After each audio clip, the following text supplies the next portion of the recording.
이제 두 번째 동아일보 정영관 칼럼.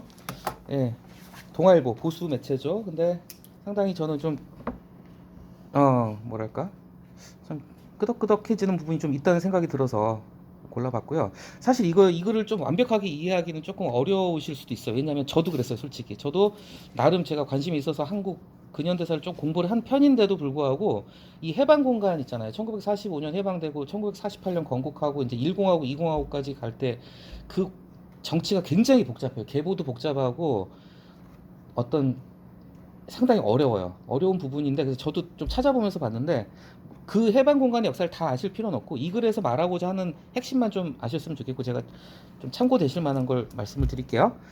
자, 제목이 그거죠. 이승만도 김구도 독립과 건국의 아버지들이다. 참 이거는 공감할 수밖에 없는 그런 제목입니다. 참고로 말씀드리면 이승만하고 김구가 굉장히 대척적인 인물이잖아요. 해방 공간에서. 그리고 이승만을 갖다가 정말 심하게 말하는 사람은 이승량이라는 표현까지 써요. 승량이라고 알죠? 예, 승량이 하이에나 뭐 그런 애들이에요. 승량이. 이승만을 이승량이라고까지 굉장히 그 이승만이 정말 그 안타까울 정도로 욕을 많이 먹는 대통령인데 이승만을 죽어라 싫어하는 사람들은 거의 99%가 김구를 갖다 신처로 모시는 사람들이에요. 또 거꾸로 이승만을 추앙하는 사람들은 김구는 빨갱이다 이렇게 굉장히 엇갈린 사람인데 두 사람이 참 애증의 역사예요. 원래 되게 친했어요. 되게 친했고요. 1919년 3.1 만세운동 벌어지고 임시정부가 이제 중국에서 출범을 하잖아요. 임정 초기 멤버였어요. 같이. 그리고 근데 이 임시정부하고 이승만, 김구가 그러니까 이걸 아셔야 돼요. 이승만의 추종자들은요, 1919년 건국서를 부정을 하고 1948년 이승만이 초대 대통령 취임했을 때 건국이 일어났다고 해서요. 왜냐하면 이승만의 추종자들은요, 임시정부 되게 싫어요. 왜냐? 이승만이 임시정부 초대 대통령이한테 탄핵됐어요. 역사상 최초로 탄핵된 대통령이 이승만입니다. 이승만이 임시정부 초대 대통령이었어요. 원래 초대 대통령이었는데 무슨 이것도 굉장히 얘기하면 긴데 여러 가지 일로 그 안에 내부적인 권력의 다툼이랄까 알력 관계도 있었고 이승만이 조금 실수한 부분도 있었던 것 같아요. 그러면서 이승만이 임시정부 초대 대통령이었다가 탄핵이 돼버려 쫓겨나요. 쫓겨나고 그 뒤로 이제 김구가 임시정부를 계속 이끕니다. 근데 우리가 독립을 막기 직전에 가서는 김구가 이제 주석으로 하필 또 호칭이 주석이었어요. 그래서 이제 뭐 김구 빨갱이라는 얘기 한 사람도 그 얘기도 해요. 김구 당시에 임시정부 그 수반의 호칭이 주석이었어요. 김구가 임시정부 마지막 주석이었는데 김구가 주석 자리에 앉고 나서 이승만 다시 불러드립니다. 다시 불러드려요. 그 무슨 위원장 자리 하나 주면서. 그래서 1945년 해방이 되고 1948년 정부 수립까지는 이승만하고 김구는 원래 사이가 괜찮았어요. 같이 움직였어요. 근데 어디서 갈라졌냐?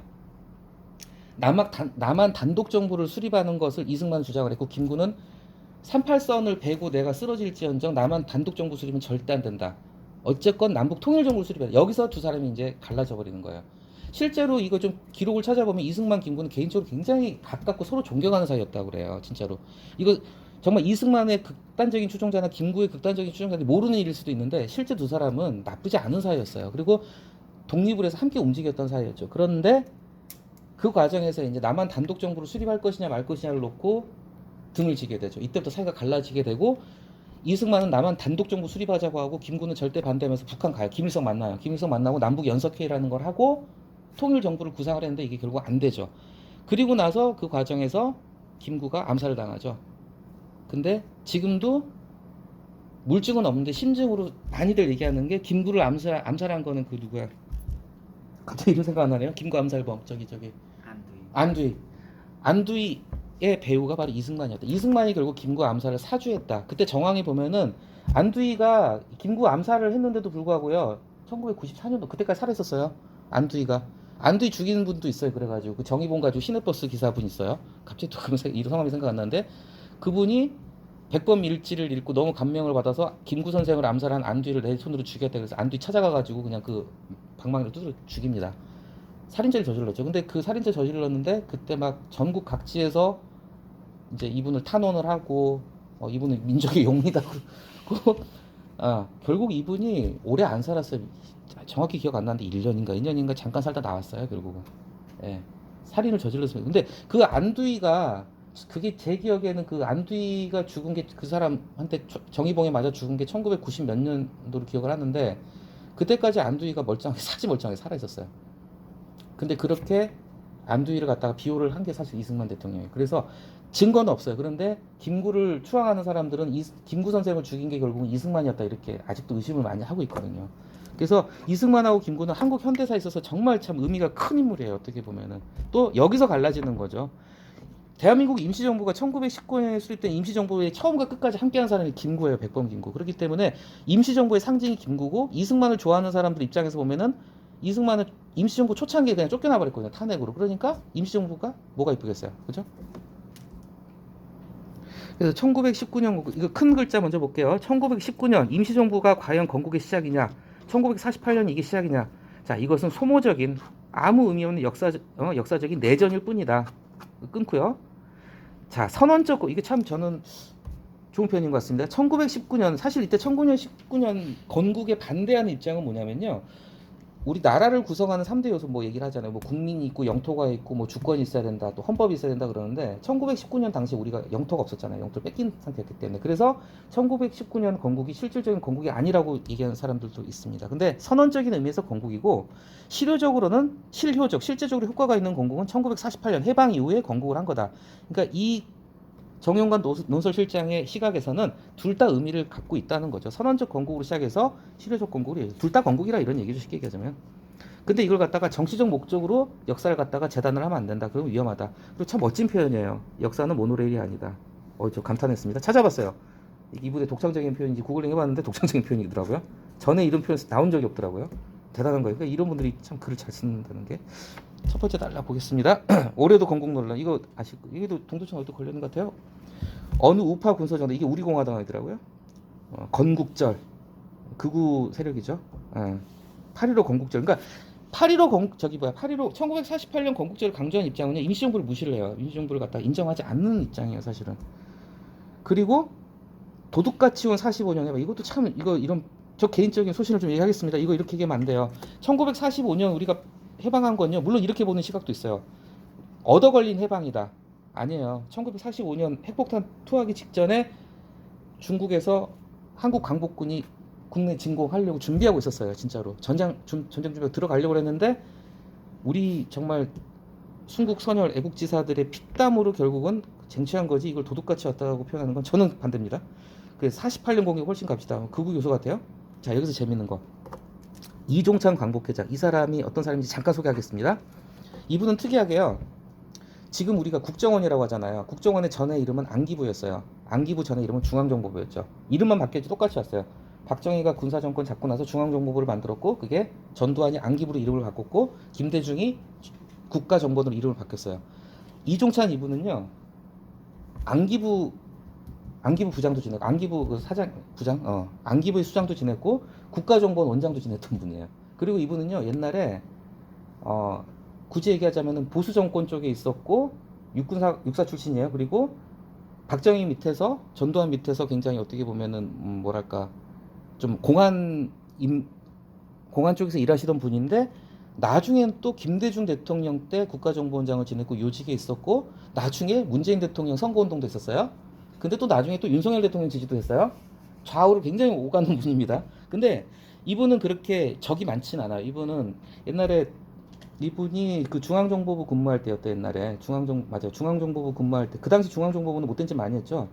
그 당시 이제 그 운동을 하던 인사들 좀 유명 인사 이름 좀 생소하실 수 있는데 그 김지아 시인이라든지요. 조용래 변호사라고 있어요. 그 전태일 평전 쓰신 그런 분 있어요. 김지아, 조용래 같은 분들이 끌려왔을 때 차마 이제 자기도 중앙정보부에 있으니까 풀어주지는 못해도 좀 살살해라. 이분들도 좀 굉장히 예우를 했다고 그래. 민주화 운동 하셨던 분들을 예우를 했고 좀 나름 그래가지고 평이 괜찮은 분이긴 해요. 이분이. 근데 그렇게 하다가 전두환 정권 때 안기부장도 했었던 분이고 계속 그렇게 하다가 이분이 김영삼 대통령하고 각을 세워요. 김영삼 대통령 출마할 때 본인도 대통령 하겠다고 나섰다가 아웃됩니다. 그래서 결국은 넘어갔죠. 반대쪽으로. 그래서 새정치국민회의 그래서 김대중 대통령하고 같이 김대중 대통령을 만들었고 그 이후에 국가정보원장도 지냈고 그리고 문재인 대통령 지지까지 했어요. 근데 또 윤석열 대통령 지지도 했어요. 그래서 광복회장을 지금 하고 계시는데 이분이 이거 좀 이 뒤에 나오지만요. 이분이 엄청난 분입니다. 이분의 할아버지가 이회영이란 분인데 혹시 들어보셨어요? 이회영. 조선시대 말기에요. 조선 내 10대 부자 중에 한 명이었어요. 지금 재산 가치로 따지면 재산 2조 원이었다고 합니다. 이회영. 이분이 그 재산 전부 다 탈탈 털어서 만주에서 독립 군자금으로 쓰셨어요. 독립운동을 양성하신 분이에요. 그래서 이회영 이분은 정말 유공자예요. 완전 유공자. 이분은 자기 재산 다 털어가지고 독립군 양성하신 분이에요. 그분의 손자입니다. 이종찬이. 또 이회영의 동생이 누구냐면 이시영이란 분이에요. 이회영 이분 참고로 집안도 되게 좋아요. 이분이 며느리가 고종 조카딸이에요. 왕족입니다. 이쪽. 그 처가 쪽으로 올라가면 흥선대원군으로 올라가고요. 그리고 저 친가 쪽으로 올라가면은 그 오성가 한음에 이양복 있죠. 이양복 10대 손인가 그래요. 귀족 집안이에요. 어떻게 보면 진짜로. 예. 근데 이 이회영 씨의 손자가 이제 이종찬인데 이회영의 동생이 이시영 씨예요. 이시영이 누구냐면은 초대 부통령이에요. 이승만이 그때 이제 대통령이 있고 부통령이 있고 이제 그런 체제였는데 초대 대통령이 이승만 때 부통령을 했었던 이시영 씨예요. 이승만하고 같이 정권을 운영하긴 했어요. 그런데 이분도 굉장히 강직한 분인 게 결국은 나중에 이승만 대통령이 못된 짓을 하니까 그냥 저기 부통령직을 내려놓습니다. 그냥 자기 발로 그냥 그만뒀어요. 그래서 실망해가지고 그만뒀기도 했고 이승만 대통령이 그러니까 이 이회영, 이시영 일가가 굉장히 부자였어요. 한때 재산 지금 가치로 2조나 되는 재산을 가지고 있던 부자들이었는데 그 재산을 갖다가 전부 다 독립운동에 다 써버리고 나중에 빈털터리가 돼요. 이분들이 자손들이 지금도 좀 곤란하게 산다는 얘기 들었습니다. 근데 초대 대통령 이승만이 이 이시영 부통령한테 재산을 좀 이렇게 주겠다고 그랬나 봐요. 이렇게 독립운동에 돈 다 썼으니까 그거 좀 뭐 어떻게 해가지고 주겠다. 근데 거절했대요. 그 재산 찾겠다고 독립운동 한 거 아니다. 그 거절했던 분이라고요. 아무튼 이회영, 이시영 이런 분들의 뭐 손자뻘이기도 한데요. 어쨌든 말이 길었습니다. 그래서 어디까지? 그래서 지금 이제 건국 논쟁, 이게 참 어려운 것 같아요. 여기 이제 글 보시면 아시겠지만 이분도 그런 말씀. 이 짧은 지면에 이걸 갖다가 그 당시에 논쟁을 갖다가 다 일일이 열거하기에는 굉장히 말이 많다. 다 설명할 수 없을 정도로 복잡한 사실관계인데요. 근데 이제 세 번째 단락이 참 좋은 표현인 것 같아요. 특정 사관으로 특정 사건이나 인물만 내세우면 자칫 외눈박이가 될 수도 있다. 그렇죠? 양쪽 눈을 다 뜨고 역사를 봐야 되는데 그래서 본인도 얘기를 했어요. 이 글 쓰기가 참 조심스럽지만 그래서 몇 가지 역사적 기록을 갖다가 좀 살펴보자. 재밌는 것들 저도 많이 배웠습니다. 그러니까 재헌헌법, 그러니까 최초의 헌법을 1948년도 만들었을 때 3.1운동으로 대한민국을 건립하여 이 부분이 들어갔다는 거죠. 그런데 유진호 초안, 간단히 말씀드릴게요. 유진호란 분도 우리나라 헌법의 초안을 만든 분이 유진호란 분인데 이분도 굉장히 좀 역사적으로 의미가 있는 분이에요. 원래는 사회주의자였어요. 당연히 항일운동을 했고 그 당시 사회주의였다는 거는 항일운동을 했다는 거거든요. 항일운동 사회주의 하신 분인데 사회주의 항일운동자였는데 나중에 이제 변절을 합니다. 사실 이분 친일로 바뀌어요. 게다가 우익으로 완전히 바뀌어버립니다. 사상도 우익으로 바꾸고. 근데 어쨌건 해방 공간에서 이분이 이제 헌법의 초안을 만들었어요. 그래서 3.1운동 정신을 계승으로만 돼 있는데 자 대한민국 정포 선포를 하죠. 그러니까 이승만 대통령을 너무 추종한 나머지 임시정부를 깡그리 무시하고자 하는 추종 세력들이 이걸 봐야 돼요. 몰라서 뭐 그러는 거예요. 몰라서. 단지 처음에 유진호 초안에서는 그 정신만 계승하자고 그랬는데 3.1 운동의 정신으로 대한민국 정부 선포, 임시정부를 갖다가 실질적으로 인정한 사람은 정작 이승만이었다는 거예요. 이승만. 독해라는 표현이 좀 약간 자주 안 쓰는 표현인데요. 우리가 그 국회 법안 심시할 때 이렇게 계속 뭐 보잖아요. 축조심사하고 뭐 이런 식으로 그 과정이라고 합니다. 저도 찾아봤어요. 국회 법안 심의할 때 여러 번 이렇게 읽어보는 과정이란 거겠죠. 그러니까 사람들이 잘 생각하는 거 반대로 오히려 이승만 대통령이 임정정신, 임시정부 정신을 갖다가 계승해서 정부를 선포했다는 걸 갖다 표현을 넣지 않은 사람이 의외로 이승만이었다는 걸 갖다가 얘기를 한 거죠. 그리고 이제 여기서 나오는 한성 정부는 뭐냐면요. 그러니까 우리가 독립운동을 할 때 중국에만도 이렇게 임시정부 외에도 정부가 되게 많았어요.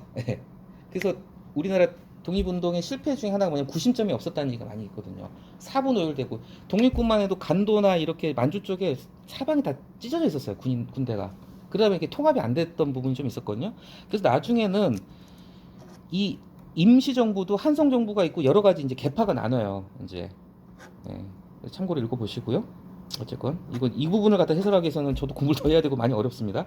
자, 그래서 정식으로 이제 대한민국 임시정부의 법통이라는 표현이 들어간 것은 87년 개헌 때다. 근데 또 재밌는 게 여기 이종찬이라는 이름이 다시 등장하죠. 지금형 광복회장. 이분이 바로 임시정부 법통 정신을 갖다 넣는데 중요한 역할을 했다는 거예요. 이분이. 그리고 연호도 이것도 참 좀 그냥 상식 삼아서 좀 볼만하겠죠. 중요한 게 뭐냐면 이승만 대통령이 취임사에서 1948년도 취임사에서 대통령 취임하면서 대한민국 30년이라고 했다는 거예요. 대한민국 30년이라는 게 뭘까요? 1919년에 대한민국이 건국됐다고 이승만 대통령 본인이 주장을 했다는 거예요, 사실상. 그러니까 참 어떻게 보면은 좀 죄송한 표현이지만은 그 극우 태국기 보수들 같은 경우 좀 알고 좀 알고 떠들어라, 저는 그런 생각이 듭니다. 예, 오히려 이승만 대통령은 임시정부 인정했던 분이었다는 걸 얘기를 하고 있죠. 그래서 뭐 어떤 뭐 이제 읽어보시면 알겠고요. 참고로 단기는 아시죠? 그 두 분은 잘 모를 수도 있어요. 단기 계산은 간단해요. 서기에다가 플러스 2333 하면 돼요. 2333년. 왜냐면 기원전 2333년에 당군께서 예, 나라를 세우셨으니까요. 예. 그래서 5.16 군사혁명 전까지 60년대까지는 단기로 표기를 했어요. 그때 당시 그 옛날 그 표창장이나 옛날 그 보면은 옛날 책 같은 거 보면 발행일이 서기가 아니라 단기로 써 있어요. 4천 몇 년 이렇게. 참고로 올해는 단기 4,356년이거든요. 어쨌건 이제 이런 것도 그러니까 뭐 내용이 좀 이렇게 우리가 배경까지 알고 이해를 하고 글을 보자면 굉장히 어려운데 하고 싶은 얘기는 뭐냐면 몇 가지 사료를 제시했어요. 그렇게 이승만을 추종하는 그 태극기 세력들 그래서 우리나라 건국이 48년이라고 주장하고 임시정부를 부정하는 세력들한테 한마디 툭툭 던져주는 거예요. 임시 이승만 대통령이 임시정부를 인정했다는 걸 얘기를 하는 거죠. 이게 정말 여기 나오죠. 하나 둘셋넷 여섯 번째 달라. 한정된 지면에 해방 3년의 정치적 혼란이 정리되는 과정을 담아내기 이거 굉장히 어려워. 이 부분은 솔직히 진짜 좀 깊이 있게 공부를 하려면 끝도 없이 어려운 부분인 것 같습니다. 담아내기는 어렵죠. 근데 분명한 건 공산 세력에 맞설 민주공화정 수립에 앞장선 이승만 그리고 김구도 그랬어요. 김구 선생 같은 경우는 남한 단독 정부를 수립하면 왜냐면 딱 하나였어요. 남한 단독 정부 수립하면은 이게 그냥 분단으로 간다. 영구 분단으로 간다. 지금 통일을 하지 통일된 정부를 수립하지 않으면 결국은 두 개 나라가 돼버린다. 그래서 김구는 백번 김구는 무조건 한 나라. 그래서 백번 김구는 이때 이런 말을 해서 실제 김일성 만났어요. 빨갱이든 김일성이든 다 한민족이다. 당군 자손론. 그래서 김구를 싫어하는 사람들은 김구를 또 빨갱이라고 해요. 사실은. 왜냐하면 공산당을 인정한 거 아니냐. 근데 김구가 굉장한 반공주의자입니다. 실제로 보면은 이때 당시 김구는 나라가 둘로 쪼개지는 건 절대 안 되는 그 일념 하에서 북한하고 협상을 해가지고 지치고 볶고 싸우더라도 한 나라를 구성하려고 했던 거고 이승만은 그냥 북한 무시하고 단독 정부 수립하려고 그 과정에서 갈라섰는데 둘 다 결국은 박헌영, 여운형 박헌영 같은 경우는 완전 그냥 공산주의자예요. 박헌영 공산주의자. 간단히 얘기할게요. 김일성하고 함께 북한 북조선 조선민주주의 인민공화국을 세운 사람이에요. 박헌영이 어떻게 보면 김일성보다 더 능력 있는 사람이었어요. 근데 김일성하고 권력 투쟁에 실패해서 처참하게 최후를 맞이하죠. 나중에 숙청당합니다. 여운형 같은 경우도 우리가 많이 들어보셨을 거예요. 독립운동 하시면서 여운형 같은 경우도 좌파 인사예요, 사실은. 근데 분명한 거는 김구도 반공주의자였어요, 사실은. 어쩔 수 없이 그때 당시는 그랬지만은. 예. 김구도 강력한 반탁 운동을 통해 반탁은 이제 신탁 통치 반대 운동입니다. 이것도 얘기하면 너무 이게 끝이 없어가지고 그냥 빨리빨리 넘어갈게요. 신탁 통치 얘기만 해도 너무 긴데 예. 남한의 공산화를 저지하는 데 기여다. 그러니까 결론은 뭐냐면요. 좀 길고 복잡하게 나고 좀 어렵게 왔지만은 정말 이념적으로 대립되어 보이는 두 인물 이승만하고 김구도 결국은 한 뜻이었고 이 두 사람 다 우리 대한민국을 수립해서 지금까지 오는데 큰 역할을 하신 분이고 독립과 건국의 아버지들이다. 두 분 다 공과 가를 같이 평가해야 된다. 이런 얘기예요. 예. 그쵸. 임시정부는 말 그대로 임시정부였어요. 그때 당시 우리가 국토가 없었는데 주권을 빼앗겼는데 그죠? 그런데 임시정부의 큰 가치가 뭐냐면요. 임시정부 전에 조선은 왕정시대였잖아요. 그죠? 고종 마지막에 고종 순종까지 다 왕정이었어요. 근데 왕정이 아니라 민주공화국을 수립했다는 것에서 임시정부의 의미가 굉장히 큰 거죠. 그래서 그 정신을 토대로 광복을 이루고 정부 수립을 세웠다. 그래서 이제 이 글이 참 좋은 표현인 것 같습니다. 1919년에 선언적 건국. 사실 실제로 나라를 만들지 못했지만 건국을 선언했다는 거죠. 우리가 자주 독립국임을 선언하면서 선언적으로 건국을 했고 1948년에 국토를 찾고 주권을 찾아서 실효적인 건국으로 이어진 긴 흐름으로서 전체를 봐야 된다. 그래서 광복절 대 건국절, 김구 대 이승만 역사 내전을 벌일 하등의 이유가 없다. 제 정치색이 들어가는 거 같지만 저는 굉장히 공감합니다. 이건 정말 맞는 말 같아요. 이렇게 나눠 싸울 이유가 없어요, 사실은.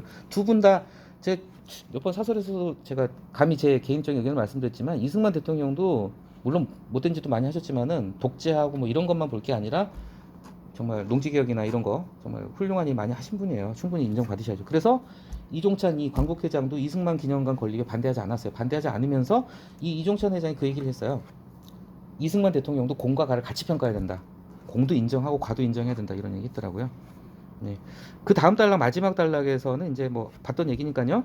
역사의 정치화 이게 굉장히 위험한 겁니다. 역사의 정치화라는 게 뭐냐면은 역사에다가 제 양념을 쳐버리는 거예요. 그래서 역사를 왜곡한다는 거죠. 자신의 정치적인 시각을 갖다가 뒷받침하기 위해서 역사를 왜곡할 수도 있다는 거예요. 역사의 정치라는 게 왜곡의 위험성이 있기 때문에 위험한 거라는 거죠. 이승만만 추앙할 것도 김구만 존숭할 것도 많이 안 쓰는 표현입니다. 존숭, 존경하고 숭상한다 뭐 이런 뜻이겠죠. 공은 공대로 과는 과대로 평가하면서 크게 봐야 된다. 그리고 마지막이 참 멋진 표현인 것 같아요. 역사는 모노레일이 아니다. 아 참, 예, 그래서 제가 보기에는 참 잘 쓰신 글 같아가지고 한번 골라봤습니다.